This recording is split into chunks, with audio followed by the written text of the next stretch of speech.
Welcome back नाजरीन। तफसीली खबरों की शुरुआत कनासी अहम खबर साथ सुप्रीम कोर्ट वजीर आजम इमरान खान के अदालत में घुराए आर्मी पब्लिक स्कूल सान्हे में मुलविस जवाबदारन के वाइको ऐं पकड़न लाइ तकड़ा कदम खणण जो हुकुम ॾेई छॾियो। हुकूमत के वारसन जो मौक़िफ़ ॿुधी 4 हफ़्तन में रिपोर्ट जमा कराइण जो हुकुम ॾिनो वियो आहे। चीफ जस्टिस गुलजार अहमद, जस्टिस एजाजुल हसन और जस्टिस काजी अमीन ते बदल बेंच APS सान्हे बाबत केस की ॿुधणी कई। अदालत अटॉर्नी जनरल खालिद जावेद खान ते कावड़ जो इज़हार करे चयो त जॾहिं 20 अक्टूबर ते असां मामले ते वाज़े हुकुम ॾिनो आहे त अमल छो नाहे कयो वियो। अटॉर्नी जनरल चयो त मामले ते वज़ीर आज़म खे अॼु आगाह कंदुसि। जंहिं चीफ जस्टिस चयो त अव्हां छॾियो, वज़ीर आज़म खे घुरायो, असां पाण ॻाल्हायूं था। खबर के हवाले से की अपडेट कनालो जैसे सुप्रीम कोर्ट के तलबी ते वजीर आजम इमरान खान फौरी तौर ते सुप्रीम कोर्ट पहुंची वो। वजीर आजम इमरान खान रोस्ट रूम ते बीही अदालत के सवालन जा जवाब दिना। चीफ जस्टिस गुलजार अहमद वजीर आजम का पुछाणु करे चयो त जी खान साहब ॿुधायो, APS साने केस में कंहिं पकड़ो, एतरा साल गुजरण बावजूद जवाबदारन जो पतो छो पइजी न सघियो आहे। अहम खबर है अवां सां शेयर करे आहियूं। वजीर आजम इमरान खान चयो त मुल्क में को मुक़दस नाहे, अवां हुकुम करियो, हुकूमत एक्शन खणंदी। इखलाकी जिम्मेवारी ते कंहिं जे खिलाफ कीअं केस दाख़िल कयूं। खबर के हवाले से अवां खे अपडेट कनालो। चीफ जस्टिस चयो त असां चाहियूं था त APS सान्हे जे मुतासिरन सां इंसाफ थिए। जस्टिस काजी अमीन चयो त इतला आहिनि त रियासत कंहिं गुरोह सां ॻाल्हियूं करे रही आहे। अदालत चयो त मिस्टर प्राइम मिनिस्टर, पाकिस्तान को नंढो मुल्क नाहे, असां वटि दुनिया जी 6हीं वॾी आर्मी आहे। छा असां वरी को सरेंडर डॉक्यूमेंट साइन करण पिया वञूं? छा तव्हां ॾुआरिन खे ॻाल्हियुनि जी मेज़ ते आणण लाइ आया आहियो?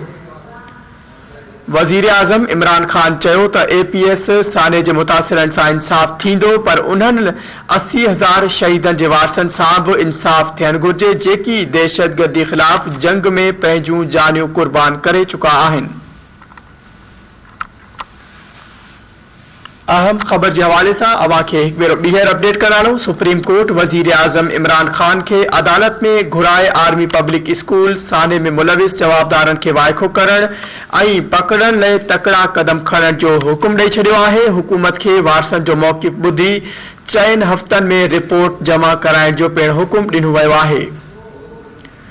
चीफ जस्टिस गुलजार अहमद, जस्टिस एजाजुल हसन और जस्टिस काजी अमीन के बदल बेंच APS साने बाबत केस की ॿुधणी कई। अदालत अटॉर्नी जनरल खालिद जावेद खान ते कावड़ जो इज़हार करे चयो त जॾहिं 20 अक्टूबर ते असां मामले ते वाज़े हुकुम ॾिनो त अमल छो नाहे थी सघियो। जंहिं ते अटॉर्नी जनरल चयो त मामले ते वज़ीर आज़म खे अॼु आगाह कंदुसि। जंहिं चीफ जस्टिस चयो त अव्हां छॾियो, वज़ीर आज़म खे घुरायो, असां पाण ॻाल्हायूं था। जॾहिं त अदालत जे तलब करण ते वज़ीर आज़म इमरान खान सुप्रीम कोर्ट पहुतो। सुप्रीम कोर्ट के तलबी ते वज़ीर आज़म इमरान खान फौरी तौर ते सुप्रीम कोर्ट पहुंची वियो। वज़ीर आज़म इमरान खान रोस्ट रूम ते बीही अदालत के सवालन जा जवाब पिणु ॾिना।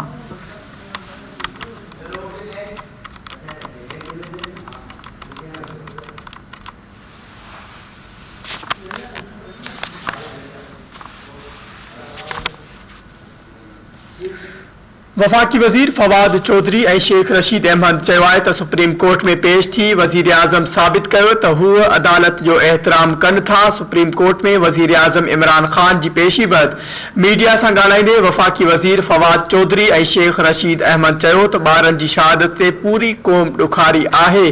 फवाद चौधरी चयो त APS साने वक्त मुस्लिम लीग नून जी हुकूमत हुई, हू चाहिनि हा त उन वक्त जी हुकूमत ते जिम्मेवारी मड़े छॾियूं हा। फवाद चौधरी चयो त वजीर आजम साबित कयो त हू अदालत जो एहतराम कनि था। इंटेलिजेंस के नाकामी हर मुल्क में थींदी आहे। उन मौके ते शेख रशीद अहमद मुख्तसर ॻाल्हि ॿोल कंदे चयो त 4 हफ़्तन खां पोइ जेको ज़िम्मेवार हूंदो वाइको थींदो। वजीर आजम सुप्रीम कोर्ट के ख़ातिरी कराए छॾी आहे।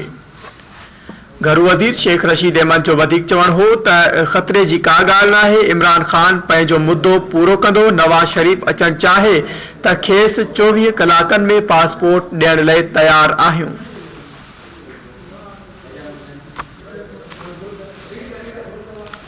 ख़बर जे हवाले सां अव्हां खे अपडेट करे आहियूं। नाज़रीन, अहम ख़बर आहे, अव्हां सां शेयर कंदा आहियूं। फवाद चौधरी चयो त वज़ीर आज़म साबित कयो त हूअ अदालत जो एहतराम कनि था। इंटेलिजेंस जी नाकामी हर मुल्क में थींदी आहे। उन मौक़े ते शेख रशीद अहमद मुख़्तसर ॻाल्हि ॿोल कंदे चयो त 4 हफ़्तनि खां पोइ जेको ज़िम्मेवार हूंदो वाइको थींदो। वज़ीर आज़म सुप्रीम कोर्ट खे ख़ातिरी कराए छॾी आहे। घरू वज़ीर शेख रशीद अहमद जो चवणु हो त ख़तरे जी का ॻाल्हि नाहे। इमरान ख़ान पंहिंजो मुद्दो पूरो कंदो। नवाज़ शरीफ़ अचणु चाहे त खेसि 24 कलाकनि में पासपोर्ट ॾियण लाइ तयारु आहियूं। ख़बर के हवाले से अव्हां खे अपडेट कंदा रहूं। अहम ख़बर है नाज़रीन, अव्हां सां हिकु ॿीहर शेयर कंदा रहूं। तो वफ़ाक़ी वज़ीर फवाद चौधरी और शेख रशीद अहमद चयो आहे त सुप्रीम कोर्ट में पेश थी वज़ीर आज़म साबित कयो त हूअ अदालत जो एहतराम कनि था। सुप्रीम कोर्ट में वज़ीर आज़म इमरान ख़ान की पेशी बैदि मीडिया से ॻाल्हाईंदे वफ़ाक़ी वज़ीर फवाद चौधरी और शेख रशीद अहमद चयो त ॿारनि जी शहादत ते पूरी क़ौम ॾुखारी आहे।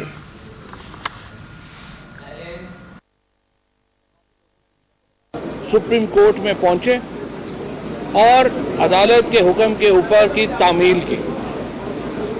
जो मामला है, जो हमारे बच्चों की शहादत का, वो जाहिर है कि पाकिस्तान के हर शहरी के लिए उसका दिल इस पर रंजीदा। हमारे पास तो बड़ा आसान रास्ता था। हमारी जो मुखालिफ पार्टी थी PMLN, वो उस वक्त बरसरे इख्तियार थी। बड़ा आसान था कि हम उन्हें एक्यूज़ करते, हम नवाज शरीफ साहब को एक्यूज़ करते, हम उस वक्त के वज़ीर दाखिला को एक्यूज़ करते और आराम से हम सारी जिम्मेदारी डाल देते और कहते कि बात ख़त्म हो गई। लेकिन देखिए, हम पाकिस्तान की एक कौमी वहदत को भी देखते हैं।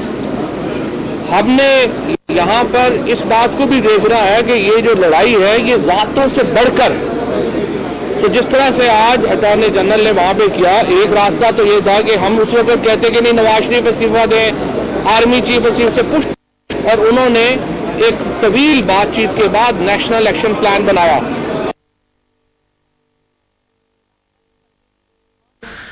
नाज़रीन, वफ़ाक़ी वज़ीर फवाद चौधरी के बयान के हवाले से अव्हां खे अपडेट ॾेई रहियासीं। ॿारनि जी शहादत ते पूरी क़ौम ॾुखारी आहे। वफ़ाक़ी वज़ीर फवाद चौधरी जो इहो चवणु हो ख़तरे जी का ॻाल्हि नाहे।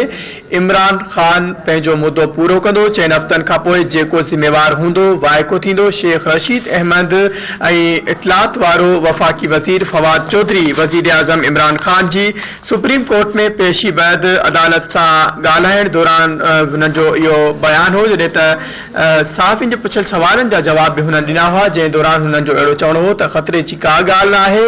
इमरान ख़ान पंहिंजो मुद्दो पूरो कंदो।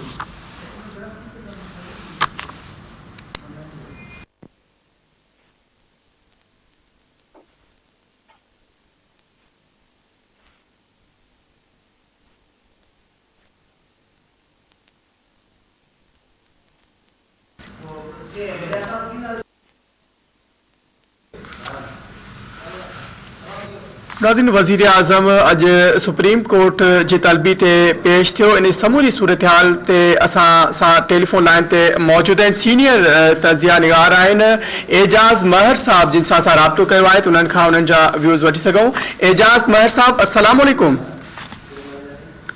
जी एजाज महर साहब, अज जो अदालत जो फैसलो हो, अदालत वज़ीर आज़म के APS थाने वाले केस में अदालत वज़ीर आज़म के पेश कयो ऐं वज़ीर आज़म फौरी तौर ते अदालत में पेश थियो।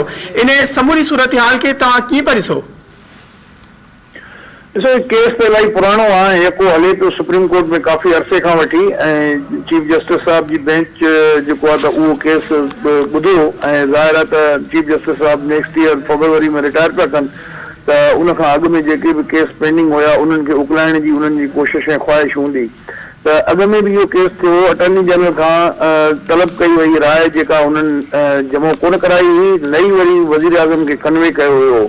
त अॼु जेको हुनखे ओचितो तलब कयो वियो आहे, त डेफिनेटली ज़ाहिर उन केस जे हवाले सां शुरू में केस हलियो, उन खां पोइ जॾहिं हुन पुछियो तव्हां वज़ीर आज़म खे छो न ॿुधायो आहे, त हुननि चयो था असां हुनखे न ॿुधाए सघिया आहियूं। वरी पोइ केस जी कुझु देर जे लाइ पेंडिंग कयो वियो, वरी ॿीहर हुननि खे समन कयो। 2 कलाकनि खां पोइ वज़ीर आज़म पहुतो अचे ऐं उते जेको हुन इहो बयानु ॾिनो आहे त तव्हां ऑर्डर जारी कयो, जेके बि तव्हां सम्झो था ज़िम्मेवार आहिनि उन्हनि जे ख़िलाफ़ त असां कोई बि मुक़दस गऊं न आहे, असां कोशिशि करे उन्हनि जे ख़िलाफ़ कार्रवाई कंदासीं। त इहो बि पंहिंजे तौर ते हिकिड़ो इम्पोर्टेंट पहलू आहे त अदालत इन मामले में चयो त तव्हां चौकीदारनि ऐं सिपाहियुनि खे त सज़ा ॾियो था, पर जेके सीनियर ऑफिसर आहिनि, जेके इंटेलिजेंस जो फेलियर जा ज़िम्मेवार आहिनि, उन्हनि जे ख़िलाफ़ कार्रवाई छो नथा कयो ऐं उहे मुरादूं वठी पंहिंजा मौजू माणींदा था वठनि। त उन तनाज़ुर में इहो चयो वियो। ऐं ॿियो जेको अदालत एतिराज़ हिकिड़ो कयो आहे उहो जेको तव्हांखे बि ख़बर हूंदी त हीअ जेको तहरीक तालिबान कलदम तहरीक तालिबान सां ॻाल्हियूं हलनि पियूं, उन्हनि सां एग्रीमेंट थियण जे ॻाल्हियूं बि हलियूं, पोइ उन ते अपोजिशन जो बि रद्द अमल आयो, वरी पोइ पार्लियामेंट में उन्हनि खे ब्रीफिंग बि ॾिनी वई ऐं जंहिंखां पोइ बि तहफ़ुज़ात इज़हार कयो वियो। ऐं उन सॼे तनाज़ुर में अॼु सुप्रीम कोर्ट जी जेकॾहिं असां रिमार्क्स ॾिसूं था त उन में जेको आहे बेंच चयो त तव्हां उन्हनि सां ॻाल्हियूं था कयो, उसूली तौर ते त मज़लूम सां इंसाफ़ मज़लूम खे तॾहिं मिलंदो आहे जॾहिं ज़ालिम खे सज़ा मिले, ऐं तव्हां उन्हनि माण्हुनि सां वेठा मुज़ाकरात था कयो, छा इहो तव्हां सरेंडर नथा कयो? त इहो बि हिकिड़ो तमामु वॾो पहलू आहे सुप्रीम कोर्ट जे कार्रवाई जो। त हाणे जेको प्राइम मिनिस्टर वरी वापसि जेको बाल उछलायो कोर्ट जे हुन में त तव्हां ऑर्डर में न ॿुधायो कंहिंजे ख़िलाफ़ एक्शन खणणो आहे, त उहो खणण जे लाइ हुकूमत तयारु आहे। त यानी हिक ॿिए जे कन में शयूं विझण जी कोशिशि पिया कनि। हलो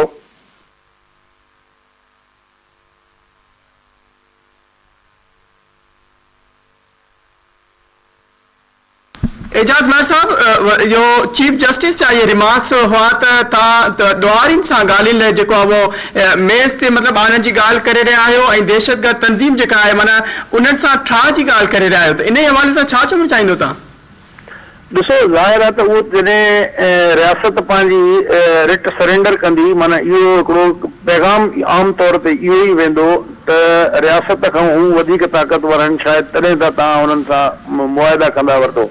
उनजो नतीजो इहो निकितो त उन ॾींहुं आर्मी चीफ साहिब जी मौजूदगी में जेको आहे त हिननि बि इहो सुवाल उथारियो, एमक्यूएम बि ख़ालिद मक़बूल जो बयान बि आयो त जेको आहे त असां त सिर्फ़ु ताड़ियूं वॼायूंसीं, ताड़ियूं वॼाइण को वॾो दहशतगर्दी कोन्हे जो एमक्यूएम खे तव्हां बैन करे छॾियो।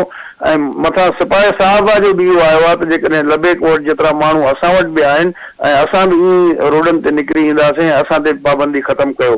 त हिकिड़े क़िस्म जो हिकिड़ो नओं पिंडोरा बॉक्स खुलंदो ऐं हिकिड़ो ताक़त ऐं ॾाढ जे ज़ोर ते पंहिंजा मुतालबा मञाइण वारो जेको हिकिड़ो नई रविश निकिरी पवंदी ऐं इहो सिलसिलो जेकॾहिं शुरू थियो त उहो बंदि कोन थींदो। त इन सां मैसेज मुंहिंजो ख़्याल आहे त ग़लति वेंदो ऐं जहिड़े तरीक़े सां एग्रीमेंट करे हुननि जा गिरफ़्तार माण्हू जन पाकिस्तान फ़ौज जे जवाननि खे शहीद कयो आहे, उन्हनि माण्हुनि सां तव्हां ठाह था कंदा वठो ऐं ख़ुदि अहसान जो फरार जेको आहे हाई सिक्योरिटी ज़ोन मां उन ते बि काफ़ी सवालिया निशान आहिनि। त अहिड़े क़िस्म जी वरी जेकॾहिं को ॿियो क़दम खयो वियो त उन सां रियासत कमज़ोर थींदी ऐं जेके अहिड़ा हथियारबंद जथा आहिनि उन्हनि खे हथी मिलंदी ऐं उहे जेको आहे वधीक अहिड़े क़िस्म जूं ॿियूं कुवतूं बि साम्हूं अची सघनि थियूं।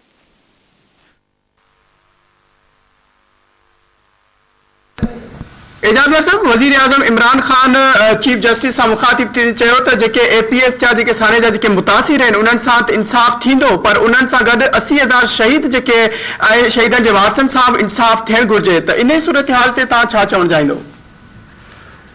ॾिसो, उहा ई ॻाल्हि आहे त हुन हिकिड़ो वाइडर एस्पेक्ट में चयो त जेके आम माण्हू वीचारा मुआ आहिनि ऐं जंहिं हुकूमत जी अप्रोच इहा हुजे त हिकिड़े ॾींहुं चवे त तहरीक लबैक दहशतगर्द तंज़ीम आहे, इंडिया जी एजेंट आहे ऐं ॿिए ॾींहं ते चवे त न अचो त ॻाल्हियूं कयूं, त अहिड़ी हुकूमत जे या हुकुमराननि या उन्हनि जे जेको ज़िम्मेवारनि जे उन्हनि ॻाल्हियुनि ते जेको आहे त उहो केतिरो माण्हू रिलाए करे सघे थो जेके पंहिंजी ॻाल्हि ते नथा बीहनि पिया ऐं 24 कलाकनि खां अॻे चयल ॻाल्हि खे जेको आहे त लेमिट करण जी कोशिशि कनि था। त हीअ डेफिनेटली डाइवर्ट करण जी कोशिशि कई। जेकॾहिं इंसाफ़ कंहिंसां करणो हुजे हा, थियणो हुजे हा, कंहिंखे मिलणो हुजे हा त हिन महिल ताईं एॾो अरसो गुज़री वियो आहे त कंहिंखे इंसाफ़ मिलियो। ॻाल्हि इहा ई आहे त जेकॾहिं हीअ ॻाल्हि अचे पई APS जे माण्हुनि जी त इहो त उन्हनि जा वालदेन हिन केस खे ज़िंदा रखी वेठा आहिनि, हुकूमत त हुनखे पंहिंजे पर में काफ़ी अरसे अॻु ई दफ़न करे चुकी। त तो वालदेन जो जेको उन रिपोर्ट में भी इहो ज़िक्र आहे त जेको रिस्पांस हुयो, रैपिड रिस्पांस जेको फोर्स हुई, उन जेकॾहिं फौरी तौर ते एक्शन खणे हा त शायदि एतिरा ॿार शहीद न थियनि हा। 132 ॿार जेके शहीद थिया त उन्हनि मां काफ़ी ॿारनि जी हयाती बचाए सघिजे पई। त इहा हिकिड़ी जेका आहे उहो वॾी नाकामी आहे सिक्योरिटी फोर्सिस जी, इंटेलिजेंस एजेंसीज़ जी, त हुननि हिन मामले खे हैंडल सही न कयो।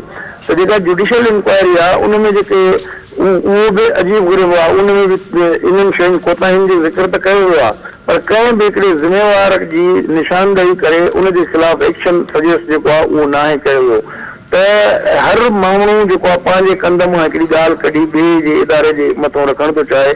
त वज़ीर आज़म बि अहिड़े क़िस्म जी वसाइट कई ऐं चयो त असां सभिनी खे इंसाफ़ ॾींदासीं, हीरो थियण जी कोशिशि कई।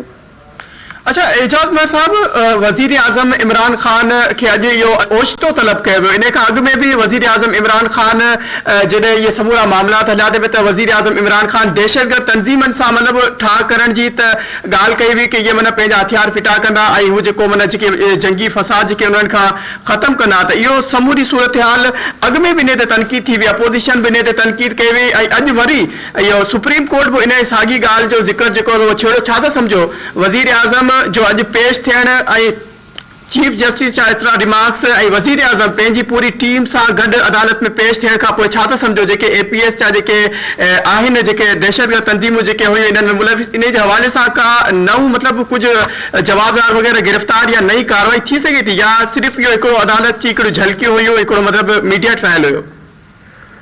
मूंखे त लॻे थो they are playing with the galleries. ऐं असल ॻाल्हि इहा त रिमार्क्स जी जजनि जी या उन्हनि जी उन जी ॻाल्हि जी हिकिड़ी पंहिंजी कानूनी हैसियत ईअं न हूंदी आहे। ऐं ॾिसजे त उहो ऑर्डर में छा था लिखनि, जेकॾहिं ऑर्डर में इहे ॻाल्हियूं कनि था त पोइ उनजी हिकिड़ी लीगल रिक्वायरमेंट हैसियत आहे। ऐं जेकॾहिं बाक़ी ईअं ॻाल्हि चवण जी हद ताईं आहे ऐं अख़बार में सुर्खी लॻाइण जी हद ताईं आहे ऐं उनखे तव्हां ऑर्डर जो रूप नथा ॾियो, त उहा शइ बि तव्हांजे इन सॼे किरदार खे, अमल खे ज़ाहिर कंदी त तव्हां असल जेका शइ आहे उहो लिखत में जेको ऑर्डर था कयो उहो छा था कयो। जेकॾहिं इहो आहे वज़ीर आज़म बि इहा ई ॻाल्हि जेको आहे बाल उन्हनि जे कोर्ट में उछलाइण जी कोशिशि कई त को बि मुक़दस ॾऊं न आहे, तव्हां ऑर्डर कयो, असां हुन ते अमल कंदासीं। त माना वज़ीर आज़म बि सुप्रीम कोर्ट खे रेफर कयो मामिलो। त हाणे ॾिसजे त सुप्रीम कोर्ट जेको आहे ऑर्डर छा थी करे, उन ऑर्डर जेको लिखत में हूंदो उनजी हिकिड़ी कानूनी हैसियत हूंदी। एजाज मर साहब, वॾी महिरबानी धरती TV खे टाइम ॾियण जे लाइ। नाज़रीन, सीनियर तजिया निगार एजाज मर साहब असां सां लाइन ते मौजूदु आहे, पंहिंजो तजियो जेको पेश करे रहिया हुआ। अॼु इहा अहम हिकिड़ी ख़बर हुई पूरी जेका हुआ, वज़ीर आज़म इमरान खान पंहिंजी टीम सां गॾु अदालत में पेश थियो, अदालत जे सवालनि जा जवाब बि वज़ीर आज़म ॾिना।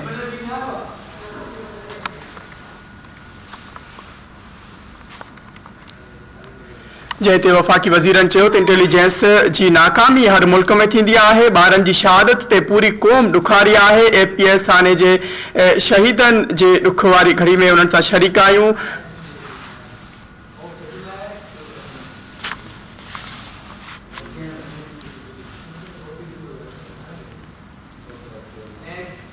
नाज़रीन, त ॿी अहम ख़बर अवां सां शेयर कंदा आहियूं। क़ौमी असेंबली में अपोज़िशन लीडर शहबाज शरीफ़ पीपल्स पार्टी जे सीनियर अॻवान सैयद खुर्शीद शाह सां मुलाक़ात कई आहे। शहबाज शरीफ़ जेल मां आज़ाद थियण ते सैयद खुर्शीद शाह खे वाधायूं ॾिनियूं आहिनि। शहबाज शरीफ़ चयो त हुकूमत कानून साज़ी खे बिलडोज़ करण जी कोशिश कई त अपोज़िशन सख़्त रद्दअमल ॾींदी। अहम ख़बर जे हवाले सां अवां खे अपडेट कंदा रहूं। क़ौमी असेंबली में अपोज़िशन लीडर शहबाज शरीफ़ पीपल्स पार्टी जे सीनियर अॻवान सैयद खुर्शीद शाह सां मुलाक़ात कई आहे। शहबाज शरीफ़ जेल मां आज़ाद थियण ते सैयद खुर्शीद शाह खे वाधायूं ॾिनियूं। शहबाज शरीफ़ चयो त हुकूमत कानून साज़ी खे बिलडोज़ करण जी कोशिश कई त अपोज़िशन सख़्त रद्दअमल ॾींदी।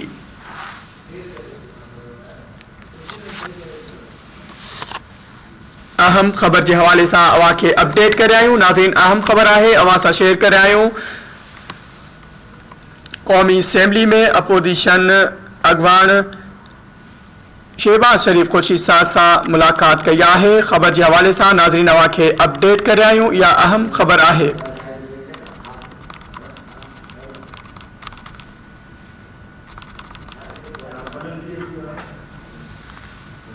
कौमी असैम्बली में अपोजिशन लीडर शहबाज शरीफ पीपल्स पार्टी के सीनियर अगवान खुर्शीद शाह सां मुलाकात कई है।